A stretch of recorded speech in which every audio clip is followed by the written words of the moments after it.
শিৱসাগৰত বিজেপি শিবিৰত নিমিলা অংক 12গৰাকীয়ে বিচাৰিছে টিকট কাক এৰিব কাক ধৰিব মগজুৱে কাম নকৰা হৈছে মুখ্যমন্ত্ৰী হিমন্ত বিশ্ব শৰ্মাৰ ইয়াত কোনে অগ্ৰাধিকাৰ পায় মই নিজেও নাজানো 12গৰাকী প্ৰাৰ্থী আৰু 12গৰাকী প্ৰাৰ্থীৰ 1গৰাকী প্ৰাৰ্থী ঠিক কৰাটো এটো বহুত ডাঙৰ কাম কেনেকে হ'ব কি হ'ব এটো মোৰো দিমাকে কাম কৰা নাই পিছত চাব লাগিব এগৰাকীয়ে টিকট পালে বাকি কেইগৰাকীয়ে মাৰিব নেকি চিপৰাং ইয়াত প্ৰাৰ্থিত্ব প্ৰত্যাশী বহুত আছে আৰু বেছি প্ৰাৰ্থিত্ব প্ৰত্যাশী থকাৰ কাৰণে জিকা সিটটো আমি লাষ্টত হাৰি যাওঁ সেইকাৰণে ইয়াত সমস্যাটো জটিল কেনেকে সমাধান কৰিব পাৰো চেষ্টা কৰো কাৰণ 12-13 জনে টিকট বিচাৰে টিকট আমি এজনক দিওঁ 11 জনে মন বেয়া কৰি ঘৰত বহি দিয়ে সেইকাৰণে আমাৰ ইয়াত জিকা সিটটো আমি বাৰে বাৰে হাৰি যাওঁ এইবোৰ চৰ্চাৰ মাজতে অখিল গগৈৰ টিপ্পনী হিমন্ত বিশ্বক শিৱসাগৰত খেলি জিকি দেখুৱাওক হিমন্ত বিশ্বই মই এইটো সদায় মুখ্যমন্ত্ৰীক কওঁৱে যে আপুনি জালুকবাৰীত এই বাহিৰৰ বেংগলী মানুহ বিহাৰী মানুহ মাৰোৱাৰী মানুহ আনি জিকি আছে এবাৰ শিৱসাগৰত আহক না ইমান খিলঞ্জীয়া কয় খিলঞ্জীয়া ঠাইডোখৰত একবাৰ শিৱসাগৰত মুখ্যমন্ত্ৰী আৰু মই একেলগতে খেলোঁ হয় কোন হ'ব শিৱসাগৰ বিধানসভা সমষ্টিৰ বিজেপি দলৰ প্ৰাৰ্থী 12-13 জন প্ৰাৰ্থিত্ব প্ৰত্যাশীৰ ভিতৰত কোনে লাভ কৰিব টিকট এই উত্তৰ স্বয়ং মুখ্যমন্ত্ৰীয়ে দিব নোৱাৰে বৰ্তমান সময়ত বিগত নিৰ্বাচনৰ দৰে এইবাৰো হ'ব নেকি বিজেপিৰ ভিতৰ চুৰাত চিপৰাঙৰ ৰাজনীতি মুখ্যমন্ত্ৰীৰ কথাত তাৰেই যেন এক ইংগিত পোৱা গ'ল ইয়াত কোনে অগ্ৰাধিকাৰ পায় মই নিজেও নাজানো 12গৰাকী প্ৰাৰ্থী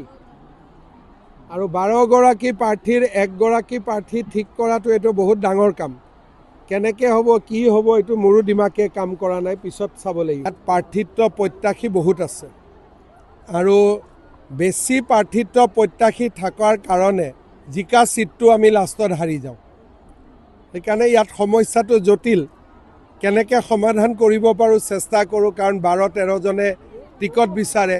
টিকট আমি এজনক দিওঁ 11 জনে মন বেয়া কৰি ঘৰত বহি দিয়ে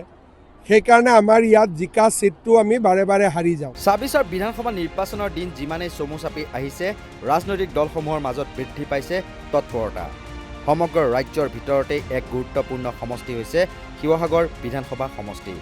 সমষ্টি পুনৰ নিৰ্ধাৰণৰ জৰিয়তে 9ৰ ওপৰত গঠিত শিৱসাগৰ বিধানসভা সমষ্টিৰ পৰা শাসকীয় দল বিজেপিৰ পৰা প্ৰায় 12-13 জন প্ৰাৰ্থিত্ব প্ৰত্যাশী আছে